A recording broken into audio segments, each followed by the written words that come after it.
online education or digital education for the benefit of all the stakeholders.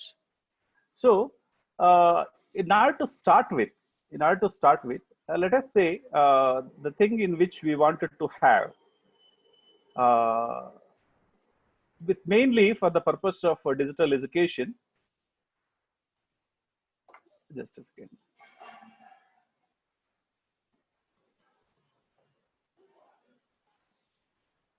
Yeah, digital education. Education is a very important aspect. Education is not just for studies. Education is not mere for knowledge. Education is not mere for livelihood. And the process in which, through our journey for about the quarter of our life, for about 25 years, on an average, every individual is put forward their efforts in order to acquaint themselves, in order to improve their caliber, inculcating good qualities, imbibing the character, building their personality for only for the purpose of future growth. And that is possible only with the hands of the creators of the generation, that is only by a teacher. The act of teaching, the act of teaching is not just imparting what is in your head to a to the target group of audience. It is the performance. Teaching is a performance. It is reading the room and working in it. But in that point of a time where technology really falls short, technology is not the direct substitute for our teaching. There are some kind of the hurdles in which we have been facing with the help of the technology, and in order to overcome those kind of a technology, so that we can have some kind of a punitive measures in order to improve all those kind of a things. With the help of this, we can start our education system in such a way that which is more fruitful to everybody. So what for this kind of an education system which has been prevailing in India? See, way back in, if you start with our independence, at the time of independence, hardly we have 20 universities, around 200 odd colleges in India in 1948. So hardly 2 lakh students all across the country. As of now, we have 1,000 plus degree granting institutions we have. We have around 45,000 colleges in India, and we have 300 million students registered for higher education system in India. See, this is the status in which than today. Mere expansion is not so important. How far this expansion in a qualitative, that is more important. So these expansional activities, that is the responsibility of the government. The government is taking a very kind of a keen measure in order to improve the standards of quality of education. And it is not mere the responsibility only in the hands of the government. The responsibility lies with many kind of stakeholders. So how far this kind of an education which is giving, and what is the motto of our education? The main purpose of education is just to convert, that is to say, the human being to being human. This terminology, what we use as human being to being human, looks very simple, but there's a longer way process. The process is not just by way of converting within a span of maybe a few minutes or a days or a year. It takes years together. Nurturing a kid, nurturing a child, or nurturing a student needs so many number of years in order to nurture, in order to convert human being to being human. That's the first motto of our the education. The second most important thing here is called our education. Our education is not only just mere imparting the good amount of knowledge to the student community. See that to how far this kind of information is converted into knowledge, knowledge is converted into wisdom. And mere having the knowledge or imparting the knowledge to the students, see that how competent they are enough to cross the obstacles or the hardships in and hurdles in the life. See, one should have that sort of a competence in order to face the hurdles and obstacles in the life. The education is not just mere acquisition of knowledge and working for an organization or working on their own or maybe a self entrepreneurship and surviving on their own. It is not mere that. It is far more beyond that. So any kind of a situation arises in their life, the obstacles or the hardships in which they may face in the day-to-day affairs of their lively activities, one should be very highly competent in order to face that, so that then only the purpose of education can be served. And the education finally is for our life.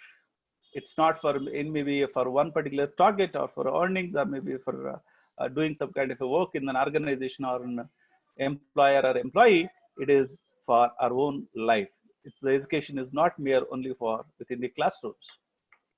So there are some participants are raising the hands. So can anybody is handling all those things? Mobina? So Sir? see, some participants are raising their hands. I think they may be having some doubts or maybe problems. Will that be attended? No, Shall I sir. continue? Yeah, you can Shall I continue the continue, sir. presentation? Yeah, Yeah, you yeah. continue. Okay, okay. So that's what exactly the purpose of education. It is in general.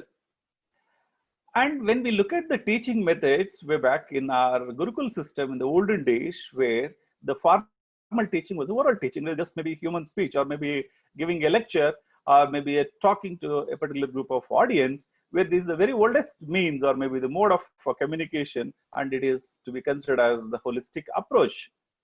And in the ancient times, where oral communication is the only mode of communication and where that will be transmitted by guru to the shishya. And this oral communication by way of maybe telling the stories or maybe the folklore things or maybe the history and news may be transmitted from one person to another person. And it is not just only the oral communication, where in that communication, there are some kind of a techniques in which they inculcate by way of the culture. That culture is memorizing the things, increasing the memory skills of a particular student, a target group of students, or maybe the classroom participants, and increasing or maybe cultivating the critical skills in order to understand what exactly the situations or maybe the problems in which, so that they can face in the days to come. And it is the oral tradition where our tradition is, our culture is imbibing some kind of a qualities from the gurus and learning. This is the oldest system, the teaching methods we have been. If you look at the timeline of our maybe education system, if we take maybe 100 years from the down the line, and we'll come to know where exactly we are standing. In 1900, it was started with only a classroom house, only one classroom, irrespective of the classes, first or second or third standard like that. In irrespective of the grades, we start with maybe one room class. And after 20 years, where the radio system has started by way of dictating the things and maybe delivering the lectures through radio system in the 1923. And the 1930s, some kind of evolution happened where, especially for the science subjects, where overhead projectors came into existence. And in the year 1939, after a decade, the first TV appeared in the classroom in Los Angeles in USA, taught in India. So in the year 1939, where some kind of a digital mode entered into the classroom. But mere having this kind of a TV or maybe a classroom, the TV in the classroom doesn't mean that every student is benefited out of it. And in the year 1950, where headphones becomes the popular language labs, where most of the things where a student needs to understand more clearly, perfectly, and these headphones came into existence. And in the year 1960, there is invention of whiteboards to replace the blackboards actually, to replace the blackboard system, where the chalk and talk was the oldest system, where some kind of a refined way of teaching is using the whiteboard. So that is in the year 1960. And in 1964, the first basic computer introduced in US. Again, it is in the US only. At the time where technologically the US is more advanced one. That's why they could make up all these kind of things as the first in basis, where the term basic is the computer, and it was invented just for creating a simple programming language in mathematics and computers. In the year 1967, the first handheld calculator was started. There was an instrument that was developed by the Texas Instruments, a company, And in the year 1973, a small software has been developed that is called a school software for usage in the office purpose as a trial basis. And in the 1984, the Apple company and Macintosh computer in the year in the year 1984 it was invented, and we can say officially this is the computer in which it was used in the classroom in the US. And at that point of time, the student teacher ratio is 1:92. So for every computer is being shared with 92 students. So that was that's a very high where we never imagined that the kind of a computer can be used by 92 students. But at that point of a time, that was the biggest thing where they could see, they could handle, they could work on computer that was invented in the year 1984. So until then, there was not much kind of a improvement when it comes to the technology is concerned, and the revolution started only after 1985 onwards. And in the year 1985, 88, the first time the laptops were introduced in the 1990, CD-ROMs, floppy disks, all these kind of things came into existence.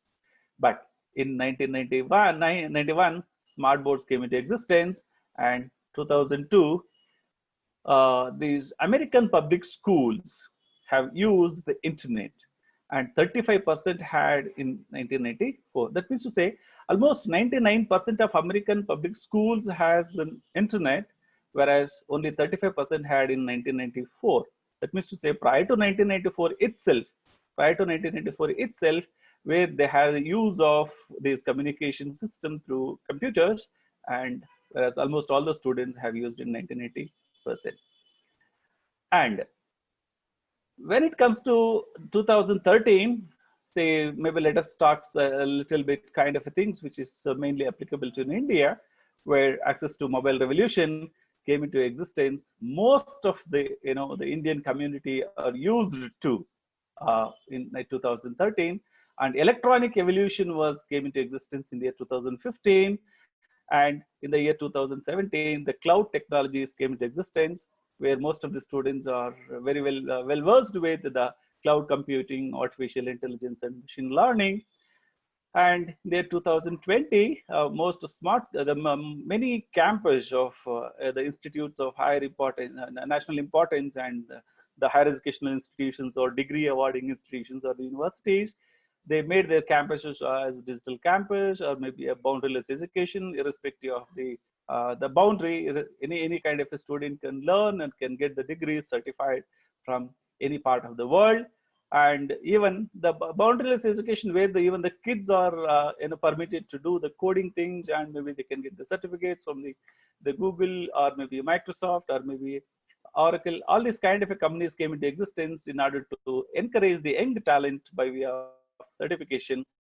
And what exactly we are in is 2020, where the virtual reality, that means to say most of the things are happening on remote learning, and education is some kind of a infotainment by way of a gamification, and the learning has become a fun learning, and learning has become a blended learning. Learning is becoming a flip-flop, a classroom learning. But what exactly we are now is life in Corona is the learning system, which is so much of haphazards or maybe so much of ups and downs, where no specification, no boundary, everything is in terms of maybe a flexibility or adjustability or compromise. And see, most of the things where many people are in a position to compromise or need to adjust with the available things only, we cannot expect much more. This is what exactly the timeline in which we're in. We the people, we are in a position that we have some kind of an hurdles in the technology too. It could be infrastructure, it could be an affordability, it could be accessibility, it could be an institution side, it could be a student side, like that. Various kinds of issues are there. Where the internet, when internet came into India way back in 1995, when the first introduced by VSNL officially, and this revolution has its own importance. The revolution started where, as on today, we have 730 million internet users. See, mere having the number is not so important. That 730 is very insufficient, where most of the people are not in a position to access. In that 730 million users, only 75% are the new users from the rural areas. Most of the rural users are not in a position to make use of the internet facilities. And of this 75%, remaining 75%, so of the 75, the 75% users are using only in the vernacular languages, not exactly the mode of usage were in English. And around 175 million people are using this internet for online shoppers. That means to say, where the people are using very less for higher education purpose, especially the primary and secondary education. Apart from the higher education, where people are making use of this kind of an internet for their own purposes, or maybe in office, or maybe for social media, or whatever.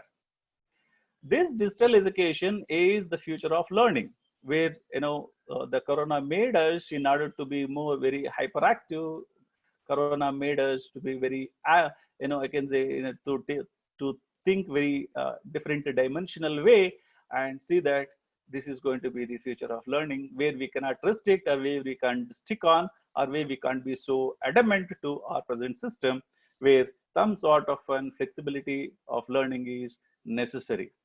Though technology can never replace the great teachers, no doubt about it. But if the technology is in the hands of the great teacher, the teacher can be a transformational leader, where he can give a good number of inputs to the stakeholders. So that is what the real role of a teacher, where how he is going to transform, see that to benefit the student community. Digital education is a very innovative use of tool. This is quite often we call it as the TEL, that is to say technology enabled learning, or simply we can call it as the e-learning. E-learning is not a learning by way of maybe a classroom, or maybe with a group of people, or with a gadget, or with a computer, or with maybe any kind of a projector. There are multiple tools in which we may use for acquisition of our knowledge, converting the information into a knowledge, and making that knowledge into a wisdom. So ultimately, the role, or maybe the purpose of acquisition of information, it is purely through some kind of a tool, or technology tool, or maybe digital tool, or a technology in which we may use in order to improve our standard. If you look at the literacy rate, as I said in the beginning, see, in the year 1947, maybe hardly we had 12% of literacy. Hardly we had some 20 university, 20 colleges, and 2 lakh people, 2 lakh people who are into education system, who can read and write. That is the status of at the time of an independence. But maybe in the year 2011, where our literacy level, as per the census 2011, the literacy is 74%. And in the year 2019, where if you look at the world average, where literacy rate is 86%, that means to say we are far below the world average. So there is a need to improve. It's not mere increasing the quality of higher education itself. The literacy is the person who can able to read and write, who can still withstand on their own legs for their livelihood. That has to be improved. That's the main motto of the education. The UNESCO says that, the study says that, as far as the impact is concerned, when it comes to this COVID-19, there's so many kind of problems happened in the higher education system. The people are facing numerous problems in a day in, day out. There are about 91% of students all across the world are just affected because of this COVID-19. And it is not only 91% of the students who are affected all across the world. In India, around some 290 million students all across, in the world, 290 million students all across 120 countries as a major countries. In the world, we can say that 101.5 billion people, students in the world have been affected majorly. And if you take the major countries, maybe where exactly the higher education system, which is having maybe an advanced or maybe a developing countries, and near about some 290 million students were badly affected. And if you see, the status of India, where around the 320 million, that means to say that 32 crore students are affected in India all alone. Now, this digital education is, of course, this is very much useful. And if we implement, if we make use of the facilities which is available in a particular institution, what kind of a benefits in which we may find, we may get it. See, usage of technology in the classroom by a particular teacher, providing the good infrastructure by the institution, where students are benefited, where as far by way of flexibility of time is concerned. That means when a student is learning through some kind of a digital mode, where it is not restricted only to stick on to one particular timing, where the timing is changeable as and when the student is required or needed, as and when he finds time, or as and when he finds some kind of a suitability. Based on that, the students are benefited by way of digital education, where the recorded videos or recorded lectures which are available all throughout the day, all throughout the year. And it is very easy for information sharing, where it's a very less time consuming.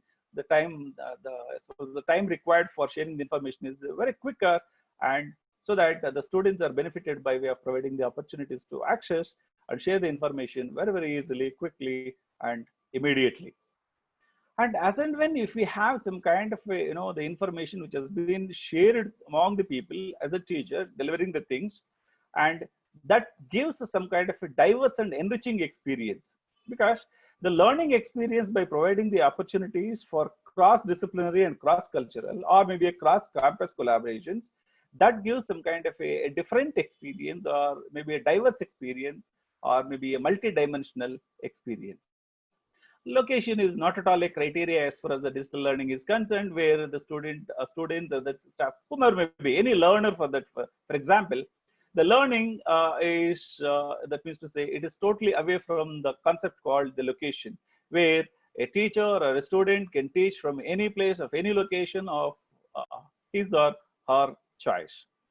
And thanks to the kind of a technology what we have, where the sources which are available on the internet platform, where it is of Humpty, or maybe a bundle of resources are available, where every student or a learner is provided with an access to a greater depth and breadth of resources, and that information is it's a huge. That means to say, the information in which one can share or one can utilize, it is unimaginable. And the concept called access, equity, disability. See, normally every student or maybe learner is provided with an accessibility of information, but some kind of a segment of students, against maybe a students with some kind of a disability, or students some kind of some problems, where even they too doesn't have any kind of a restriction with respect to access of information, learning the information from the sources, and they don't, absolutely there is no restriction as maybe no difficulty that restricts their inability to attend, or wherein through some kind of a mode of a communication, or maybe a software, or maybe a system, where they are able to listen to lecture, maybe if not maybe the face-to-face, or through virtual learning. So in spite of that, there are some kind of issues in which one needs to focus. We need to understand, and what best we can do with respect to the issues are concerned. See, we the people, we are living in this kind of an situation where not everybody is getting the good access to technology. The people are not in a position to get the access to the technology because of their accessibility, or maybe affordability, or maybe the area, or maybe a poverty, or maybe the institution, or maybe the government, or maybe the social status. There are so many factors in which involves as far as access to technology is concerned. See, though we are living in this 21st century, I can say it is an IT era, information technology era. We are living in this particular era doesn't mean that everybody is getting a good amount of accessibility as far as the technology is concerned. Maybe awareness problem is there, affordability problem is there, accessibility problem is there. There are numerous problems are there. So it may be students or the teachers, where they have sometimes maybe a limited access. If they want to have a high end of the access, again, it may be a cost factor.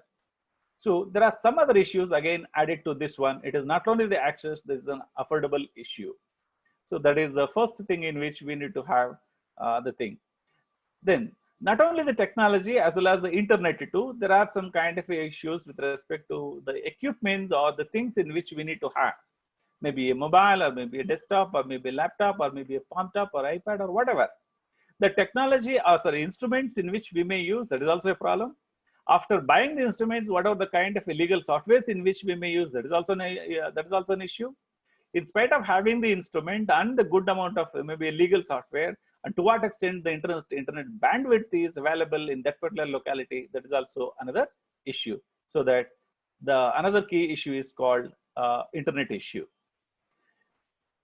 Third thing is called usage of technology. See, some of the maybe students or the faculty members are not in a position to use the latest and advanced technologies. As and when the grow up happens, or maybe technological advancements happens, or innovations happens, one should be ready to face that kind of an usage of technology, which is an emerging one, which is the latest one, which is the very important one.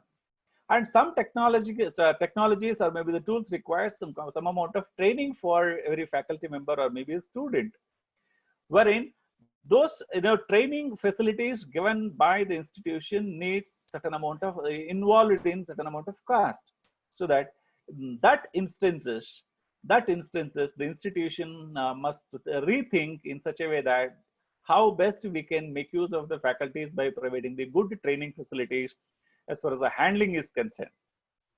Take, for example, maybe in a general institution where even maybe a researcher, in order to have how to analyze the information, it could be maybe a simple statistical package like maybe SPSS.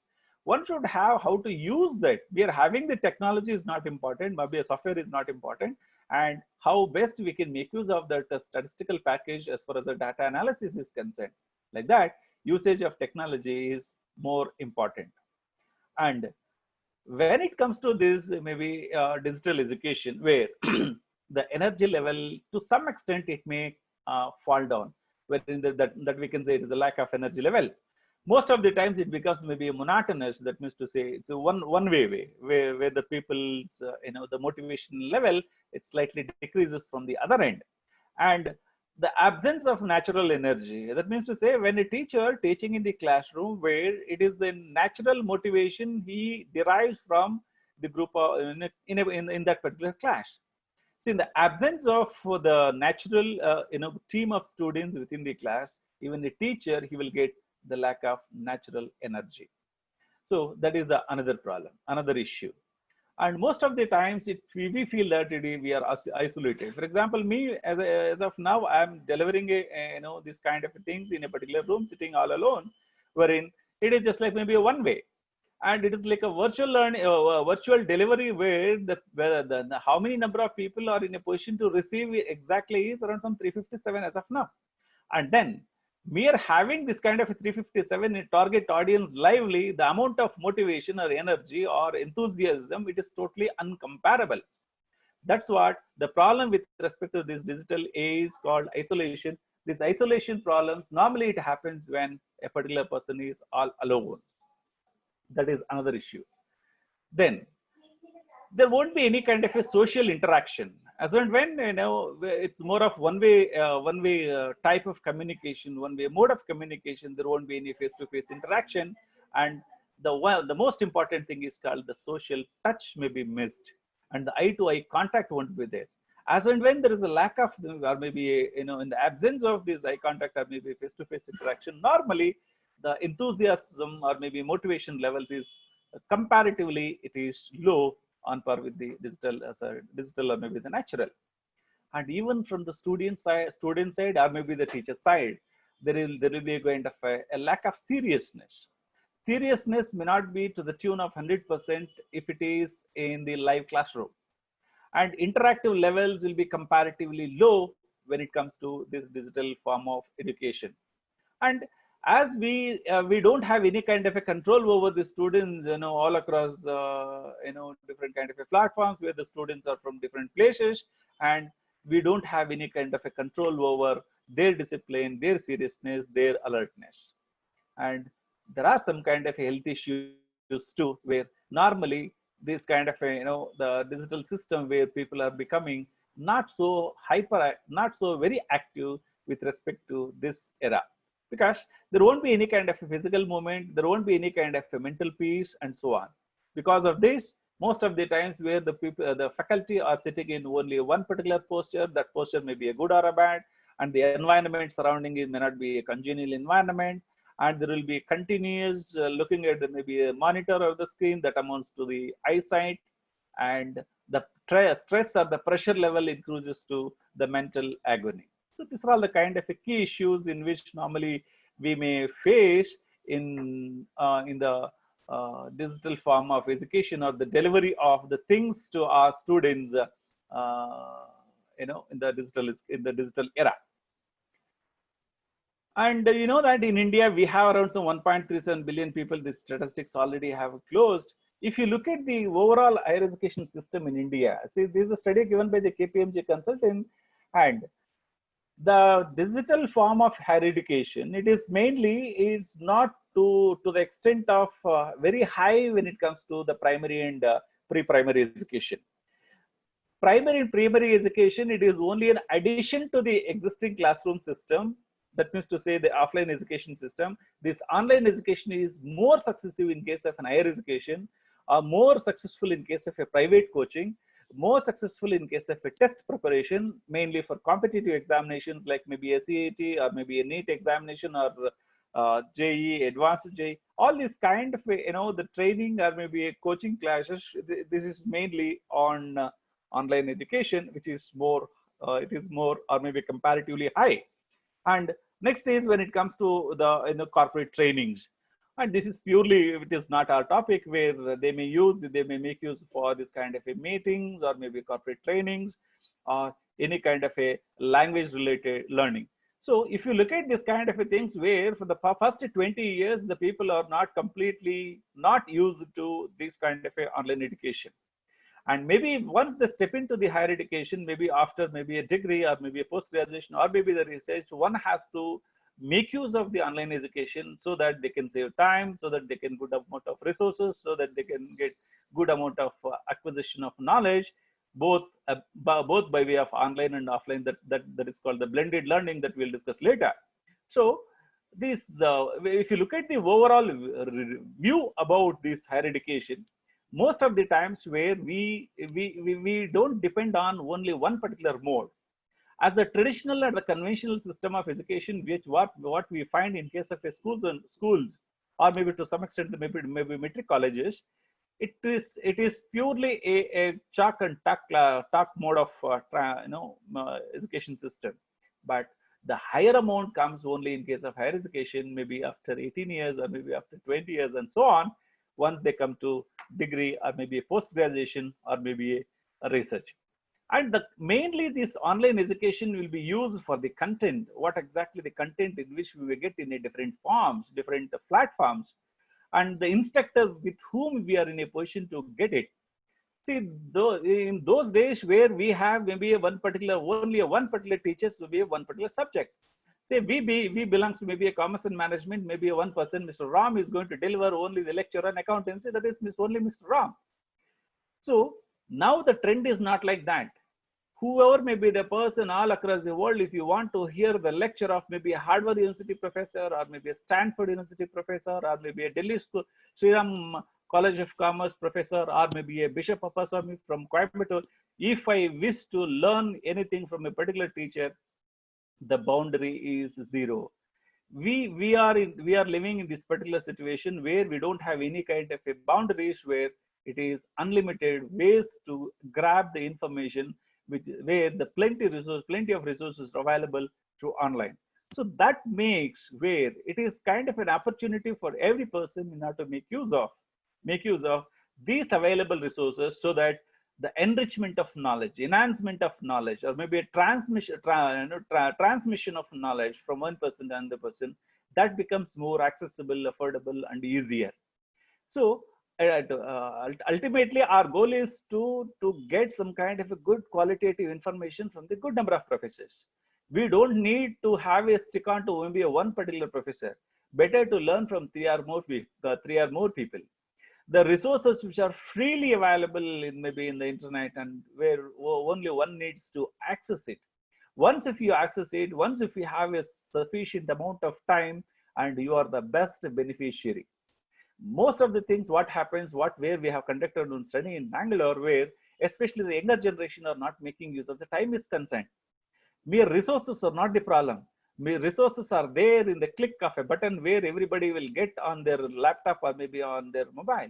But only thing is how far that information making use by the same kind of a deserving students. That percentage is very less, very less. So that's what. So the resources are not so important. Resources are available. It is common. There is no kind of a partiality or maybe biased system as far as availability of information is concerned, irrespective of the caste, creed, religion, color, whatever. Everybody is equally treated as far as the delivery of the information or the content is concerned as an online tutor, wherein the students must make use of this kind of a system in addition to the existing the classroom or maybe a offline education system. Of course, we are in the difficult times where we cannot have the classroom lecture or maybe a classroom teaching or maybe offline education. But this particular point of a time where one has to depend more on this online education or different kind of a platforms which can be used digitally in order to continue or in order to run or in order to move along with the present corona situation. And next comes to the kind of a, the things in which we need to understand what exactly the scenario in which we are living in this. This digital education scenario is like a fun learning. People or a person or a student has to take it in a very positive way, that the learning should be in a fun way, the fun learning for all cadres and particularly the children. Children at the age of maybe, for example, 6 to 15, where they'll be in the school system where they need to take it in a more appropriate way, where once the quality of learning which they consider at the initial stage itself, the next and subsequent system, when they come to degree or maybe a post graduation, things become very smoother. And the technology adoption or maybe the technological advancement which has been happening in the present scenario, where most of the younger generation are easily maintainable, easily manageable. They don't have any kind of a problem as far as the management is concerned, so that where they should take it in a very positive way, in a sportive way. In the present scenario, they have been taking, but much more things are to be taken into consideration. And the present scenario is everybody is thinking of doing some kind of an innovative way, that is to say audio video kind of a portals in which the child's brain is going to enhance, child's brains is going to improve by way of effective system. The most of the times where nobody has the patience in order to stick on to one particular mode of a communication, where if any amount of addition with respect to audio and video that gives some kind of a motivation for the learner, that they feel that it is more innovative, they feel that it is more creative, they feel that it is good for learning is concerned. And the present scenario of online education is called infotainment, as I said earlier, and it is not exactly more exactly the terminology in which we may use as infotainment, where things are to be learned in more practical way, that means as far as the live lectures are concerned, where that gives the amount of information which can be digitized as far as the blended learning or maybe a flipped classroom learning, where by way of videos, by way of workshops, by way of interactions, by way of quiz or by way of discussion, maybe exact things in which we can lively show to a particular student. Wherein a simple thing, maybe for example, while teaching maybe a banking, most of the students, or maybe we may teach maybe a debit card or a credit card or a passbook or a checkbook or a DDs, all these kind of basic things we may teach in maybe in the lower classes. But have at that point of a time where most of the students are not aware of, or many students have not seen what exactly the concept of debit or a credit card, how exactly it functions and what is the procedure, and if any kind of an absence, if any kind of a loss or any kind of usage, all these kind of things are to be taught maybe lively to the students, then only they are going to understand very quickly. So mere one way of learning, giving only a concept based information may not be suitable, wherein in case of this, where more practical oriented, which is applicable to the present day trend and which is related to our real life and the surroundings in that makes the learner more interesting. That is what exactly the real meaning of infotainment, which is in the digital learning. Of course, there is a paradigm shift which has been taken place because of this lockdown. We need to have an acceleration on the adoption of digital technology. It is not compulsion. Of course, maybe to start with, initially, most of our student as well as the faculty are forced to use this kind of a technology for the purpose of use a delivery mode. That means to say, teaching is concerned. But this shift which has taken place, which is for the past 2 3 months, where many people are benefited only, and where maybe hurdles here and there, it is common. We need to identify what is the the solution for the hurdles, but we should not think in a negative manner that where it has lowered the facility of for the students. So that is what exactly the paradigm shift. Then pedagogy in which we are in the present scenario is called some kind of a prescribed syllabi. The syllabi which has been prescribed by the institution or the university, we stick onto the same kind of a, maybe a pedagogy. Wherein in case of a digital education, where we go far beyond that, we don't stick on to only one particular, maybe a content, or maybe one particular syllabi, or one particular chapter, or one particular module, or one particular unit. As and when you start browsing or maybe collecting the information, you will get numerous related information, numerous related concepts, numerous related the kind of a links in which we may get, where the course content which gives the huge amount of input, which is totally relevant, which is totally related, and so on. So we don't stick on to only one particular, maybe a meaning, definition, course, significance, advantage, disadvantage, nothing like that. Once if you go for browsing the information, or maybe the content in which you are surfing, where you'll get the related information in a multi-dimensional way. What exactly happened in the industry? What exactly happened in the industry as an institution? How a particular thing which has been placed in? What is the competitive advantage or competitive advantage? And what exactly the role which is being taken place? Like that, for every kind of a content which is given in the our syllabi, where if you go for in a digital way, you'll get good amount of related information, where that enhances the knowledge of the stakeholders. So that is what more important when it comes to digital learning. And of course, the digital learning presently, it has become kind of an imposition for K to 12, that is to say kindergarten to 12th standard. And but when it comes to Y generation, that means to say that the next generation to come, where they are very well acquainted with the technological developments. And not only this Y generation, it has come with a package. That means to say the package is surrounded with the required skills and abilities, because ultimately when a student, or maybe a group of students, or maybe our stakeholder, the real beneficiaries, we are all the faculty members, we are striving hard in order to improve the standards of our students. When the students are ultimately one fine day, if they are benefited, one fine day if they are well settled, one fine day if they have reached their kind of a goal in which they have, that is possible only when if we acquaint with good amount of skills and abilities and the knowledge. We being the transmitters, where we need to have that sort of a skills and abilities. When a teacher has an effective skill, when a teacher has a good amount of knowledge, when a teacher is highly capable, then only he or she can transmit to the students. So the package in which we can give to the students with the help, with the advent of maybe usage of technology is concerned, every faculty member is in a position to deliver in a best way.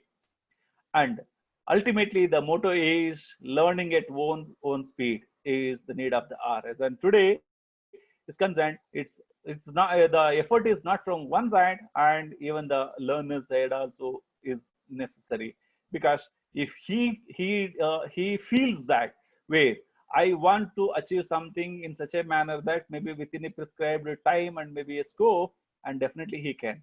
And the speed at which he is in a position to, definitely he too can. We have good number of apps which are mainly for educational is concerned, and most of the apps are, people are aware of it, where especially for just to say maybe for higher education system, we be in the university system, I would prefer maybe edX or maybe a Coursera, or maybe the most popular thing is called the YouTube and Google, where these are all the kind of platforms where which gives kind of an awareness to all the faculty members as far as the certifications are concerned, where the courses are not limited to maybe a one particular university. The universities all across the world are registered with these kind of platforms. If you want to be an alumni or maybe a student, or you want to learn something, something in a particular area, it could be an entrepreneurship, maybe a marketing, or maybe HR, or maybe accounting, or corporate finance, or area in which you are interested, you can take up some kind of a courses, either maybe a course or edX, for example. And you are a person where you can do some kind of a courses, say the world renowned universities like maybe MIT, or maybe Stanford, or maybe Wharton, or maybe London Business School. See, these are all the options which are available for every faculty member. See, why I'm stressing these kind of an apps for the faculty in the sense, first the faculty to be upgraded, first the faculty to be highly capable, first the faculty to be highly talented, first the faculty to be highly wisdomized person. When abundance amount of knowledge in which every faculty possess, then only he or she is in a position to transmit to the younger generation, especially the students. So that's why I would say even maybe students are advisable to take up any kind of a courses, because once I went to maybe a NAC visit, where most of the institutions are making a compulsory for one particular credit course on a one particular semester. So we can encourage some kind of a basic courses, maybe a communication, or maybe skill development courses, or any kind of a basic accounting courses, or maybe management courses, leadership courses. These are all the courses which are available. Some of the courses are free, some of the courses are nominal charges. It is left to the discretionary of the concerned student or the faculty, wherein you will be in a position to learn some good number of professors all across the world, where we feel that we are deprived of getting the education from the standard universities, or maybe world renowned universities.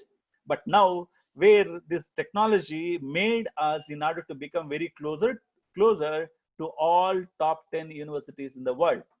Say for example, maybe Oxford, or maybe Stanford, or maybe a Wharton, or maybe Harvard Business School, where we have not seen it all. But by sitting at the Coimbatore, where you can do a particular course, you can get it certified, where subject to fulfillment of the criteria is concerned, where the live video lectures are available, recorded video lectures are available, and the printed text format, where the books are available. Only thing is, we need to read, we need to understand, we need to take up the examination, and we will be getting certification from the respective university. So sitting at the home today, this technology made us in order to get good number of certificates. Even there are credit courses too available. That, see, these are the things, or the possible things which are available for every faculty member and the students. If you make use of it, definitely it will be useful. And even for many students, or many free apps are available, and the students are advisable to take up many free apps. For example, the Government of India initiative, maybe it is a MOOCs, or maybe a e-Pathshala, or maybe a Swayam, or maybe a digital library which is concerned, where the students can be benefited by way of doing the courses at free of cost also. Then another thing in which what I would suggest is, especially for the faculty members, where the students are nowadays, where in my experience, where they are slightly, have some sort of an agony, or some sort of a monotonous, or maybe some sort of a fatigue for only a classroom teaching, where we need to use it some kind of a thing, maybe a combination of both online and offline teaching. That is to say, we call it as, the popularly called as, blended learning, combination of teacher-led training as well as the online learning. Because the technology in which we may use, it is not independent. Technology without teacher is used, teacher without technology also, it is useless. So that these two things go in hand. Technology and education has to go in hand. Mere having the highly or advanced technology, without a good tutor, the technology is of useless. And having a good amount of the highly effective teacher, if the same thing is not utilized properly for the mass students, if it is not digitalized, and even the number of students benefited are very low. So no education is without technology. Because if you look at the online education in India, There's an, by 2021, it is set to grow at 1.96 billion, around 9.6 million users. See, that is some kind of a positive growth that where there's a increase in the trend day by day, year by year, month by month. It's mainly for the purpose of improving this skill. The reskilling or maybe online certification is the largest category as of now. Most of the people, most of the graduates or postgraduates are going for online certification. It is possible only through online education. To some extent, the primary and secondary or the supplementary education is being used that mainly for the 10th and 12th grades, where the students are coming for maybe a higher education by way of maybe either engineering or maybe a medical, where the people are preferring this online education. Whereas 1 to 9 and maybe 11, the people are still preferring the traditional or the conventional method system.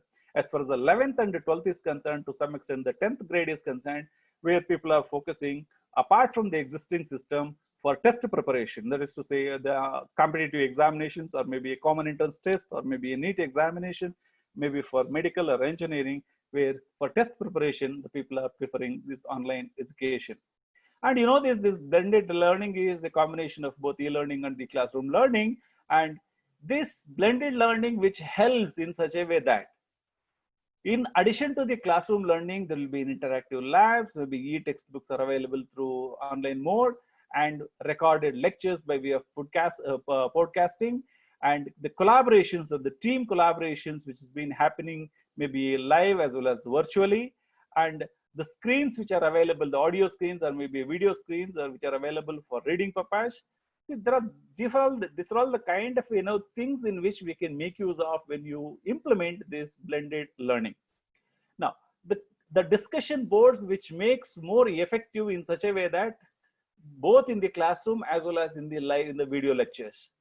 And once this kind of things which have been implemented in the digital platform, where we can have our own assessments, online quizzes can be possible, online grading is possible, online examination is possible, and all these kind of things are possible in case of blended learning is concerned, in addition to the existing classroom learning. To some extent, this is the more appropriate one, wherever at this point of a time, maybe in this juncture, where we cannot have only the completely 100% classroom learning, where now we are preferring, we are following, inevitably the 100% digital learning. But maybe after some time, once the situation comes to normal stage, where people can prefer that, is a combination of these two. That is to say, both traditional learning and online learning. When it comes to this blended learning, we can see, the study shows that it is a kind of, the results from the study from McKinsey, where 59% of teachers are highly motivated because of the usage of blended learning. Around 73% or 73%, which shows that there is an increase in the student engagement is more effective. And 60% felt that the information can be retained for further reading. And 50% of students, they felt that K to 12 classes are needed, not only for the higher education, even for kindergarten to 12th standard, this blended learning is more useful. And 70% of the respondents give that there is a better results if you follow this blended learning.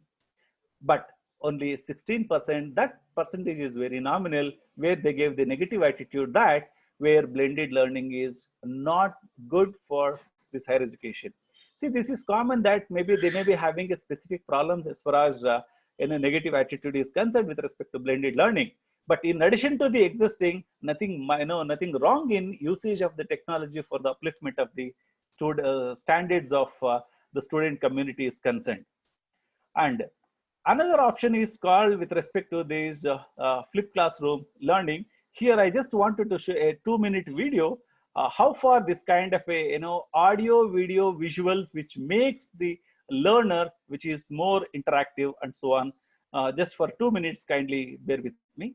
The flipped classroom is a new method of teaching that is turning the traditional classroom on its head. Every day, thousands of teachers deliver the exact same lesson in class to millions of students. Every night, millions of students sit over the exact same homework, trying to figure out how to solve it. The flipped classroom is turning this upside down. Traditionally, students listen to lectures and take tests in class and read textbooks and work on problem sets at home. In flipped teaching, students first study the topic by themselves, typically using video lessons on YouTube, and then apply the knowledge by solving problems and doing practical work in class. Modern schools who flipped their classroom report many benefits. 1. It allows all students to learn at their own pace, as videos can be watched again. 2. It's more efficient, as students enter the classroom prepared to contribute. 3. It enriches the classroom, as more time can be spent on group work and projects. 4. Doing homework in class allows students to help each other, which benefits both the advanced and less advanced learners. Flipping also brings changes for teachers. Traditionally, teachers engage most with the confident students who ask questions. Flipping allows teachers to target the students who really need help, instead of just those who are confident. Also, instead of instructing from the front, teachers guide on the side. This allows them to work more closely with individuals or small groups. Teachers that are not great presenters can use third-party videos to explain the concept and focus on methods of teaching that suit their style, such as project work or experiments. Once video lectures are made available online, teachers don't need to give the same lecture over and over again. Again, they gain more time to focus on the needs of their class. Many scholars also argue that the flipped classroom model promotes equal learning opportunities, as all kids get the same attention when doing their homework. Currently, kids with caring parents, older siblings at home, or expensive private tutors have a clear advantage over those who don't. Let us know what you think. If you were a teacher, tell us if this model would be possible in your classroom. If you were a student, let us know if you would prefer learning in a flipped classroom.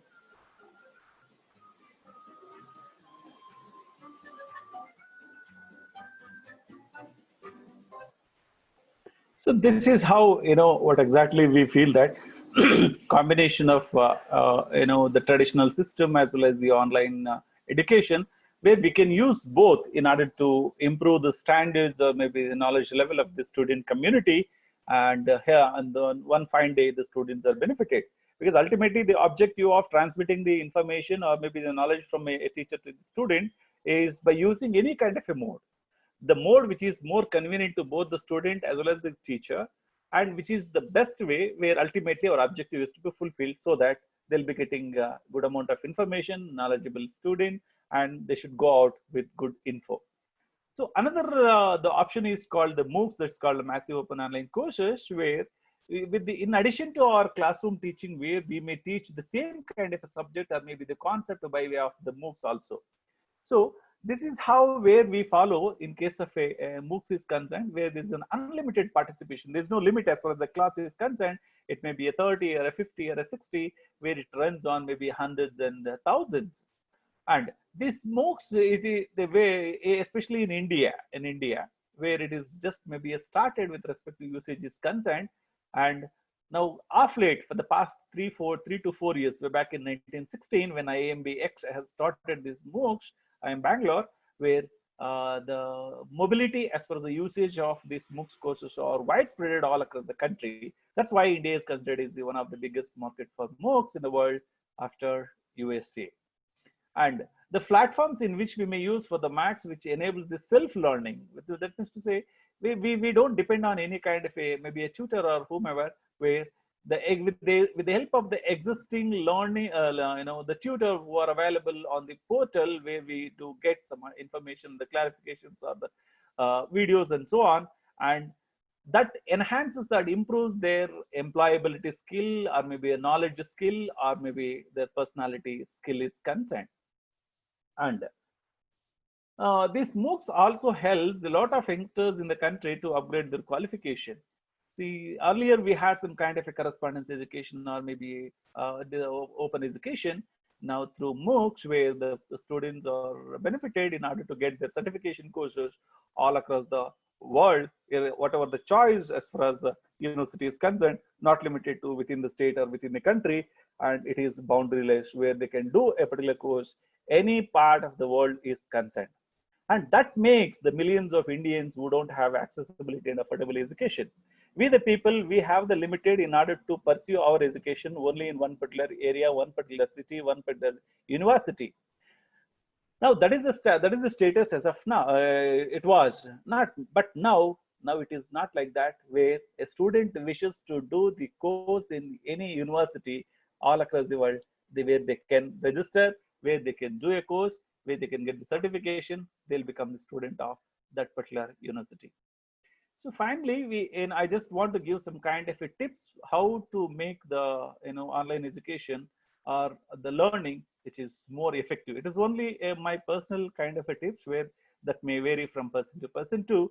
And in my experience, what I would suggest is first and foremost, one has to learn what exactly the understanding level of these online learning practices and expectation. When a person wants to learn from a particular portal, maybe through online, they may be having certain amount of expectation. So are we able to fulfill this, the satisfactory level of expectations? That we need to understand first. Mere having some amount of maybe a forcible way of delivering the lecture by way of e-portal, that is not suffice.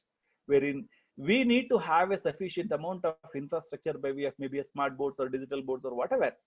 The expectation from every learner is totally different, wherein you should have that sort of a behavior in such a way that we need to go to the understanding levels of the learner, and we need to bring their levels to our level, and in such a way that the expectations that meet with the student and a teacher. That's the first thing in which one has to make use of it. And of course, the internet, this is inevitable, where one should have a reliable internet access, good bandwidth. If without having the good bandwidth, where the people may be having a different kind of a problems, and internet levels are weak, and they cannot learn in a more effective way, an uninterrupted way. If they want to have, they should have a good bandwidth. This is the infrastructure item where the learners should have good amount of internet. The next is the students need to participate. Students and as well as the faculty needs to participate in online discussions. When we participate in the online discussions, then only we get some kind of dimensional way of thinking. Creative thinking happens. Innovativeness happens. When you debate and deliberate in the activity-based learning on the spot instantly through online, then the creativity, the chances of increasing the creativity is more. So that one should make use of this kind of a participation and see that this should not be only one-way lecture. There must be some sort of a participative way, both from the students as well as from the faculty level. And see that our goal is in order to deliver the things, what exactly the thing in which we want to deliver per day, per class, per subject, per course, or per credit, something like that. That being a teacher, he needs to have daily goals. What is today? Because it is not like a classroom where they straight away enter into the classroom, we'll take a chalk and data, we'll take a chalk and we'll continue with the talk. And in case of a digital education is concerned, or online mode of education is concerned, one should have a prepared, well-prepared one. That means to say, an advanced way of the thinking and the planning, which is very much important, so that you can set your goals very quickly in a highly systematic way, in I can say in a more meticulous way. And you need to have a very safe and better learning environment. Environment makes the person in order to deliver the things more effectively and systematically. If the environment is not permitting, in the sense there is a lack of creativity, lack of what you call the innovativeness, or maybe a lack of motivation, lack of enthusiasm, all these kind of things because of the absence of good environment. That's why if it is important for you, if this learning is important for you, if you want to deliver which is more important for you, you will find the way how to deliver it. You will find the way how to learn it. If not, always people will find an excuse that is for another people. Then a few more tips is concerned. Don't hesitate to ask any help. Don't hesitate. If you have any kind of a doubt or any kind of a handling the either the technology or the usage or the method or the system or the formula, any kind of a thing, ask for a help. Because any kind of a doubt which arises in the minds of a teacher or student, that has to be clarified then and there itself, or if not then and there itself, maybe in the next day or the next class and so on. So that if it is clarified, the process of next and subsequent will become very smoother. And as a teacher, one should know your students well. What is their level? What is their IQ level? What is their standard level? What is their learning capacity level? As just like you know your subject, now my capacity in what kind of a subject, how far I can be, how far I am knowledgeable, how far I am able to understand. On that basis, we need to understand the levels of the students. So if you know the level of the students, then you will be the perfect delivery. You can do the perfect delivery as far as the mode of information is concerned. So that don't hesitate as far as the delivery content is concerned, or if you have any kind of a doubts as far as the information is concerned. Because any kind of a updates happens from day to day or maybe a month to month, we need to incorporate those things. If we incorporate those things, then only things becomes easier for further course of action. And we need to remember 3 R's. We need to review always. Might is right is not the concept. That maybe that was the, but always everybody needs to review class to class, concept to concept, day to day, semester to semester. I cannot deliver the same kind of a thing to the same class by the next month or the next semester. Always I need to revise. If I revise these things, the new concepts or the new fundamental concepts or new innovative concepts or new upgradations which came into existence, maybe with internal force or maybe external force, that I can add. So that always I need to revise, and that has to be repeated regularly. So if I use a strategy that works, then only we can follow this kind of a review, revise, repeat. So we can't say that my notes to your notes. Always we see that it is everybody notes to your note. Whatever the knowledge which is the conceptual knowledge which is available from my mind, plus the internet sources, both the things have to be analyzed in a combined way. The information can be delivered. That is another the most important thing. The one more tip is called, we need to take care of ourselves, because the teacher, it is not mere delivering for 1 hour or 2 hours or 3 hours in a day, where a hygiene food or maybe a diet food is more important, a proper sleep is required, is a mental peace is more important, physical exercise is important. We need to stress a lot. If you follow these kind of things, the person is fit to deliver any number of hours, any number of days, even after 70 years too. So we need to take care of ourselves. That is also very, very important, because most of the times, due to work pressure and so on, we may eat whatever is available, whatever is left out, and maybe a lack of sleep that leads to some kind of a stress levels. If mental peace is not there, creativity won't happen. If physical exercise is not there, you'll tire very quickly. If stress level is more and you cannot concentrate, you cannot deliver what exactly it is there in your mind. So these are all the things in which normally one has to take care of it, because the ultimate goal is for only for to deliver the things. As we set the daily goals for studying, also we need to study. We need to plan our study time also, because a teacher is a never-ending learner.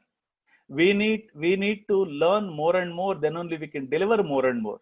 So these are the simple tips in which I do follow, and maybe our faculty friends, maybe they can follow it, because the expert in anything was once a beginner. We need to remember that nobody is expert instantly. Every expert once was a beginner. Then there are some kind of things in which we can take into consideration while delivering the things through online. How to keep the students in a more engaged way in case of a online learning is concerned, and we need to prepare well in advance so that we know what exactly we wanted to deliver, and we need to set the rules at the beginning. At the time of commencement of the lecture is concerned, we need to set the rules, what exactly is to be done, when, how, where, what. Make the class very short and lessons and crispy, not like maybe 1.5 or 2 hours or 3 hour session. Make it as 45 minutes, something like that.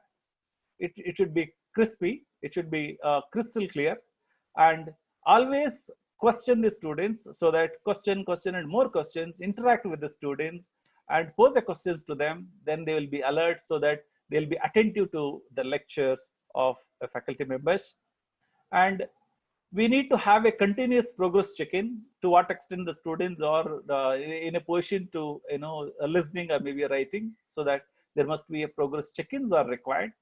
And maintain a good rapport with the students, so that the teacher and the student bondage is very, very important. And you can use the flipped classroom culture, that is to say combination of both.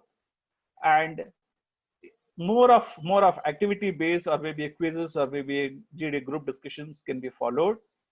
And when the content is qualitative, it is more interesting. If the content is not, then you know very well, so that the qualitative content is to be delivered, that makes the learning more fun.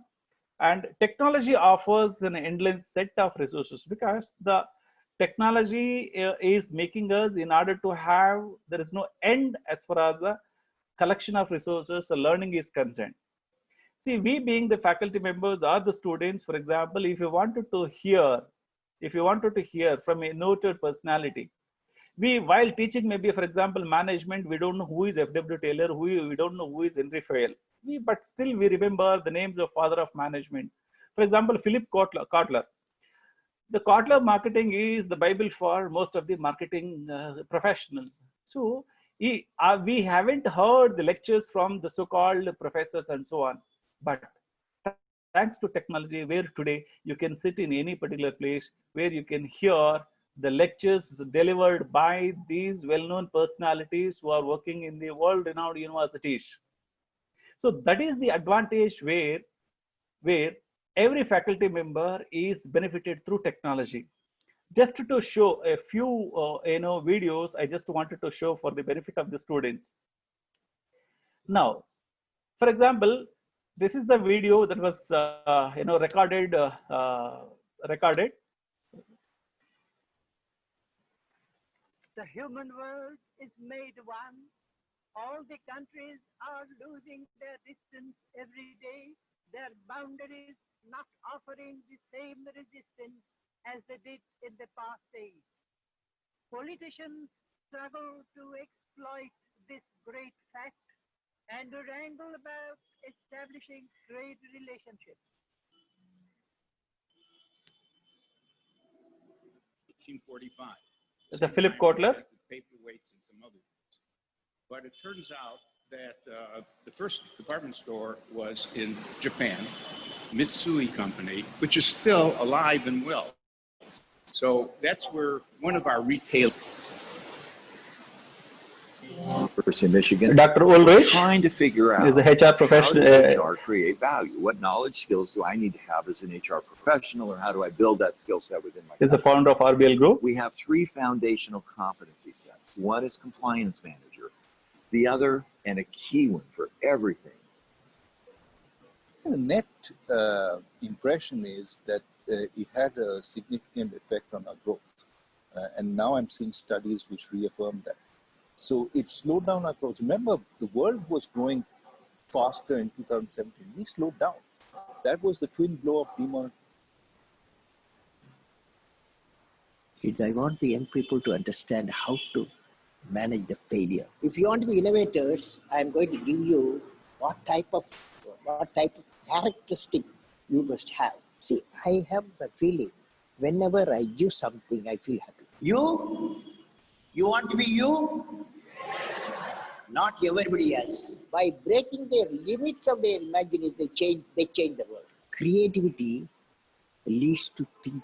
When he enters the classroom, my teacher, I see radiation of purity of life. Leaders should work with integrity and succeed with integrity. Sir, how did you become so great? How did I become so great? That's the question. When there is order in the nation, there is peace in the world.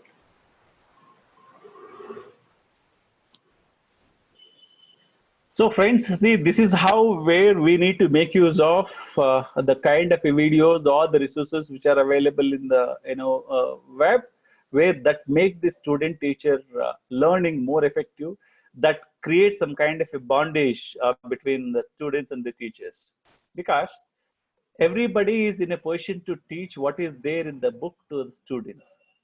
To what extent you are going to teach beyond the books, that makes the learning process more effective. And we teach in such a way that which is more fascinated by a particular faculty members. The the passionate teacher has innovative ideas in order to teach in a more effective manner. So we the people, we need to decide whether to follow the option 1 or a 2 or a 3. If you have the capacity to learn, treat that it is the gift. And the ability to learn is a skill, because when a person has a capacity to learn, of course it is a gift, you take it. And you must not only have the capacity, you must have the ability to learn. If you have that ability, then that becomes the skill. But most importantly, you must have the willingness. A willingness to learn is kind of a choice. The choice is purely voluntarily, the choice is purely consent oriented, and only a passionate reader, a learner, or maybe a delivery content reader should have this willingness in order to learn. That becomes the choice, because when you have that kind of a willingness, then only you can learn more and more. As a teacher, if you learn more and more, then only that is possible in order to deliver more and more. So our passion for learning as a teacher is that the only tool for our survival, because we being a teacher is a never-ending reader, never-ending acquisition of information, and we should have that kind of a passion. So with this little amount of information, I sincerely thank the organizing committee members and Dr. Mobi Rajendran and her team for providing me an opportunity in order to share this kind of views. Hope so, I gave some kind of an inputs for the benefit of the students as well as the staff. So now the session is open, and where if you have any kind of the clarifications of the questions, feel free to ask me. And my sincere thanks to the chief patron, Marina Lily David, Jasmima Winston, and head of the department, Mr. Ravi, and the Professor Mobi Rajendran.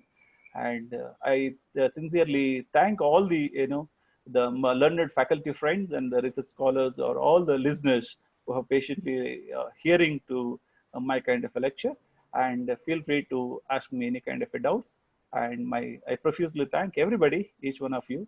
Thank you so much. Thank you, Namaskar. sir. Yeah. We are grateful for the time and effort you took to share your thoughts and experiences with us. I believe we can benefit and use your valuable suggestions on digital education. Okay. Can we go for the question session, sir? Yes, we can. Can I ask the participants to raise their hands if they have any questions? Yeah. Participants, if you have any questions, kindly raise your hands.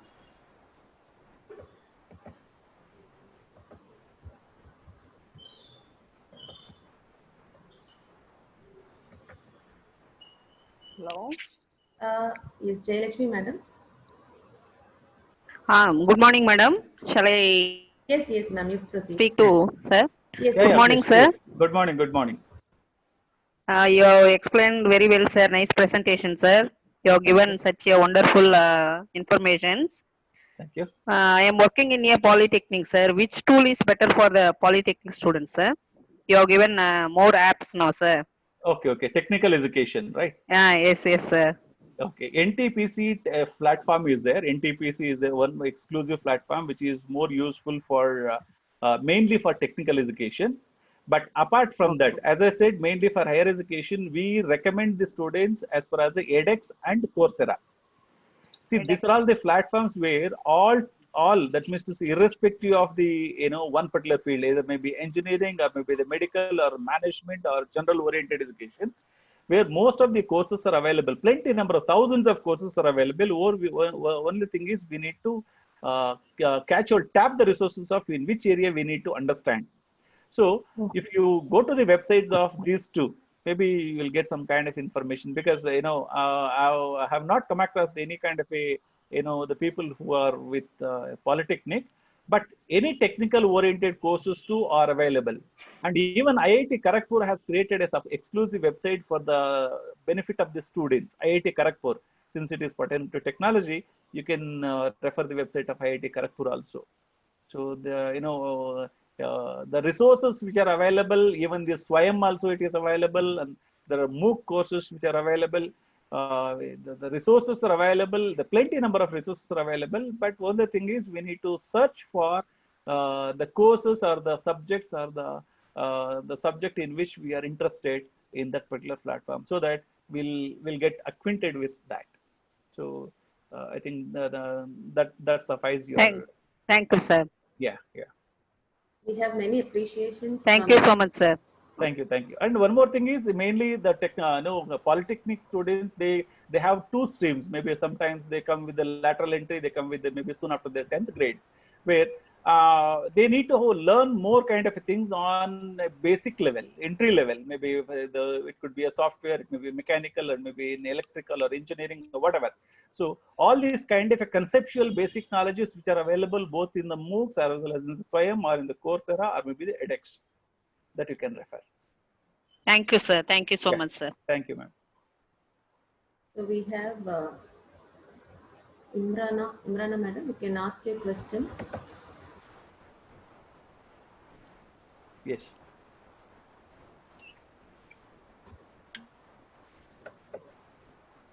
Hello. Yes, ma'am. Yes. Yes, please. We'll go to the next person, sir. Mr. Satish. Yeah, Satish. Sir, good afternoon, sir. It was a wonderful session.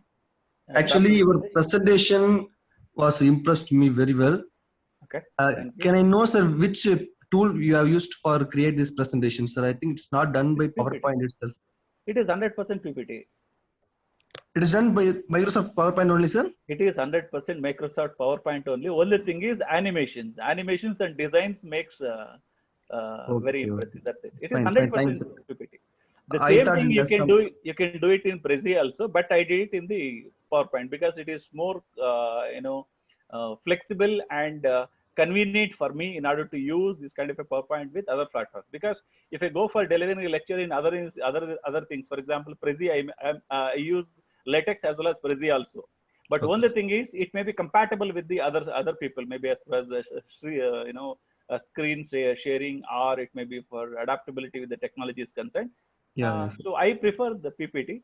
The more amount of things which are dealing with the creation, the content creation, the design creation, as well as the animation tool. Animation makes more important. Yeah.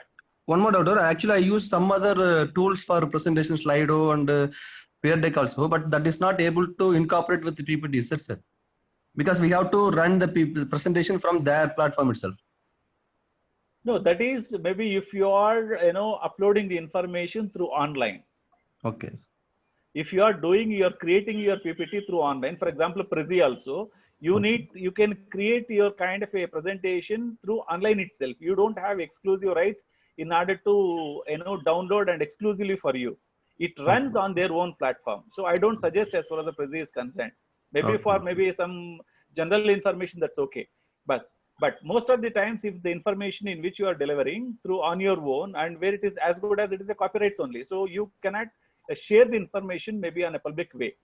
Maybe the amount of effort in which you use, for example, maybe designing this PPT or maybe the animation tool in which we may use, maybe we take near about some 3 to 4 days just for designing purpose is concerned. Content is hardly 1 hour. Content is just maybe dropping the content.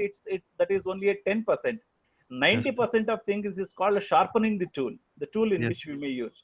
So it's purely PPT. Purely PPT, you can do it. Thank you, sir. Number of online tutoring things are there at free of cost. You can share it, or maybe personally I can share it too. That's not an issue.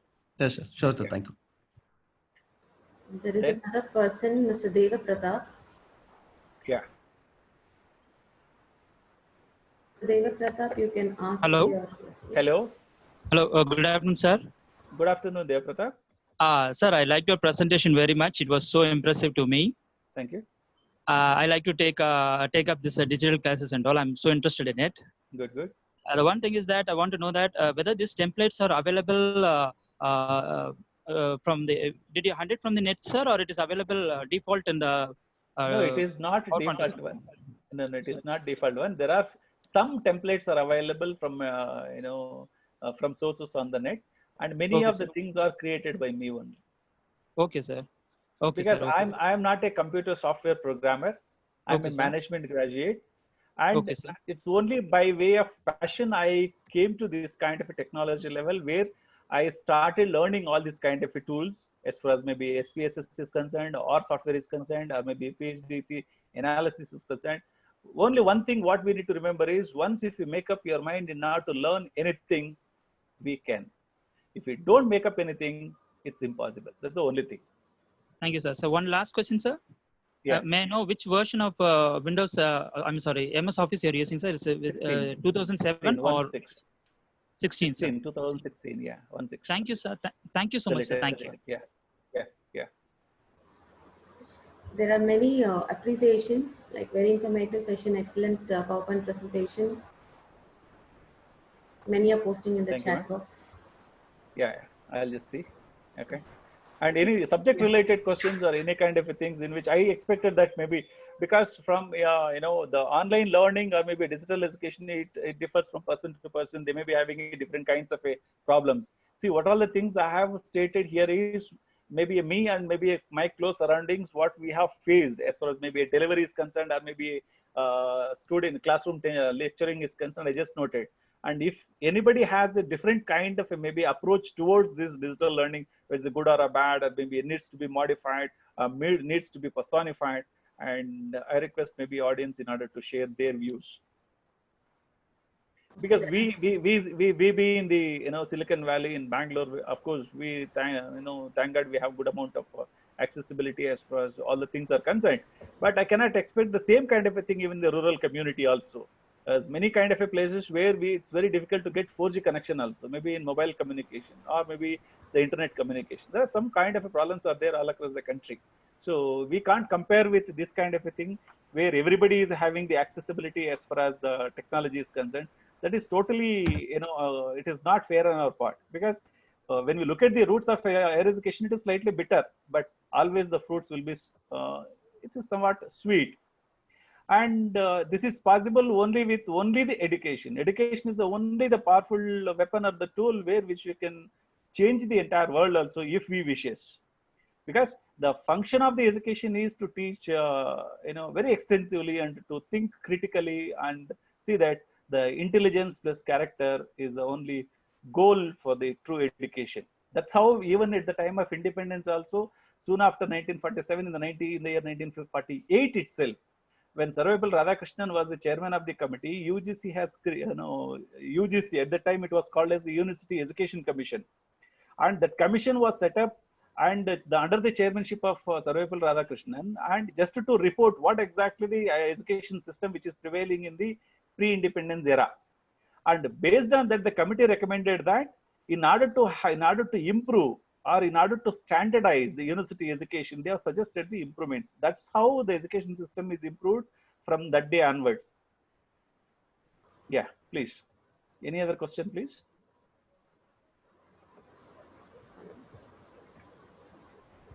There's one more person, Patala Nandakishore. Nandakishore? Nandakishore. Sir, good afternoon, sir. Good afternoon, Nandakishore. Sir, I'm faculty in political science, but I'm teaching. Yes, sir.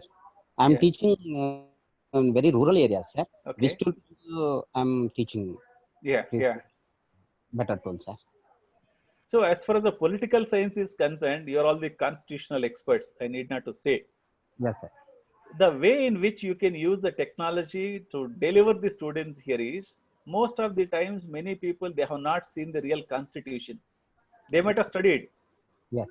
The first thing is how exactly the face sheet of the constitution that is driven by Dr. B.R. Ambedkar.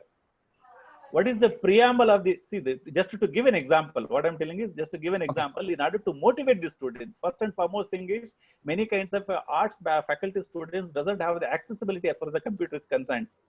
So you can have some kind of a presentation in such a way that maybe a constitution, different kind of articles, different kind of the preamble, or different kind of sections, or maybe the functions of the president, or maybe the role of the prime minister, the role of maybe MPs, MLAs.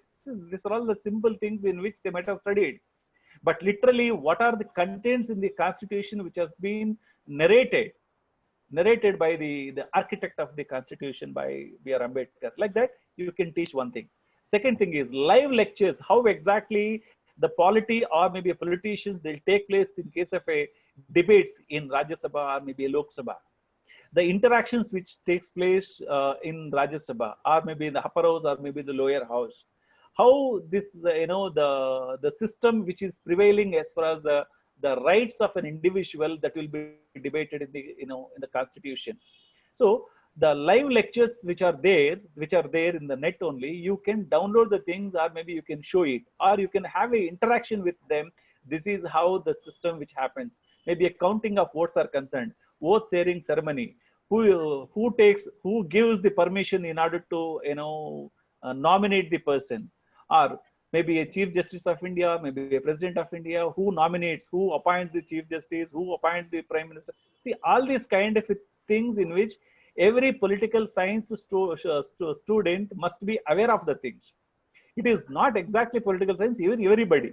See, we talk always maybe for the government or maybe against the government, but many people, many people are not aware of what exactly the contents of the government. What is government? What is judiciary? What is maybe society, or maybe what is the political system which has been happening in India, and all these things. I think you can deliver through a system is concerned. Of course, the entire one way is called like Gurukul system. Maybe a guru is going to deliver the things maybe spontaneously by way of extempore to all the students, maybe hours together. But if you add a little bit this quality video content to the things, how exactly take a few best parliamentarians who has delivered a good speech in Indian Parliament. Let them learn, let them hear. Even when we were the students, we haven't had any kind of an opportunity in order to hear the voice from the Prime Minister, or maybe the President of India, or maybe the Vice President who chairs the parliamentary session sometimes. So that's how now it is possible that everybody can hear how exactly the people, they'll take the debate, the agenda, the budget discussion, or any kind of key issues, or passing the bills in the parliament. All these kind of things, I think you can show it to the students. Thank you, sir. Thank you very much, sir. Yeah. So can we go for one last question? Yes, please. Yes, Amanda, madam, you can ask your question. Yeah, please. Good afternoon, sir. Good afternoon.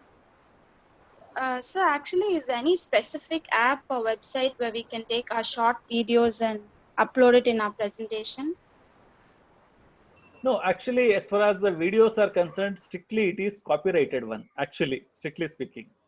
But if you are using for the student purpose, or if you're using for a mass usage purpose, normally nobody is going to object.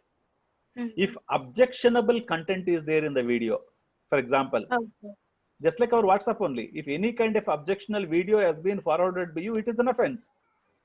Okay. So any kind of good videos are there, you can show it to all your students. Nothing, absolutely, it's not at all wrong at all. So is there any specific website or app where you can find such educational videos, like motivational videos for students? You can only the main motivational videos or any kind of subject videos you'll find only in the course contents, actually. Or go to the YouTube, search in the YouTube itself, you'll get good number of videos. Maybe on the live itself you can show it, because once if you download it, you can use it, nothing wrong in that. But you cannot upload the same thing in your website or maybe in somebody's website, because it is a copyrighted one. Say, for example, I just played maybe a Philip Kotler lecture. Philip Kotler lecture is available even the web, YouTube also. Once if you go to maybe the Philip Kotler lecture, you'll get hundreds of videos. Okay. So for your purpose, you can download, you can retain your hard drive, you can show it, you can interact, you can discuss. But the same thing you cannot upload it, because it is not our video. Like that. For information purpose, nothing wrong in downloading and using. but we cannot upload, we cannot edit, we cannot do it. Okay, thank you, sir. Yeah. So can we conclude the session? Yes, yes. If you need to, if no more questions in the sense, you can conclude. Okay. Absolutely sure. I think this 12:30.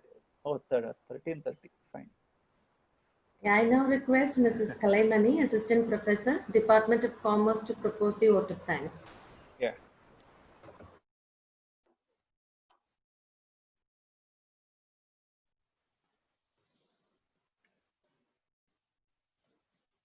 Thank you, Pradipha ma'am. On behalf of the Secretary, Principal, and Faculty of the Department of Commerce, Bishop Appasamy College of Arts and Science, I extend my heartfelt gratitude to our Chief Guest, Dr. Suresh B.K. Naidu, Assistant Professor in Commerce and Management, Dumkur University, Karnataka, foremost for starting the session with Vanakkam, for your profound explanation on the issues and challenges we face in digital education. It was extremely helpful, informative, and enlightening, sir. Starting from the invention of whiteboard in 1960 and the gradual evolution of tech world, till the usage of smart campus and virtual reality, sir has impressively compiled the development of digital world. It was very evident that knowledge is wisdom. I also thank all the participants who took part actively and sincerely in this webinar. Once again, I wholeheartedly thank everyone and our Chief Guest, Dr. Suresh B.K. Naidu, sir. Thank you all. Stay safe, stay healthy. Thank you, ma'am. Thank you, sir. Thank you once again. Romba Nandri. Thank you.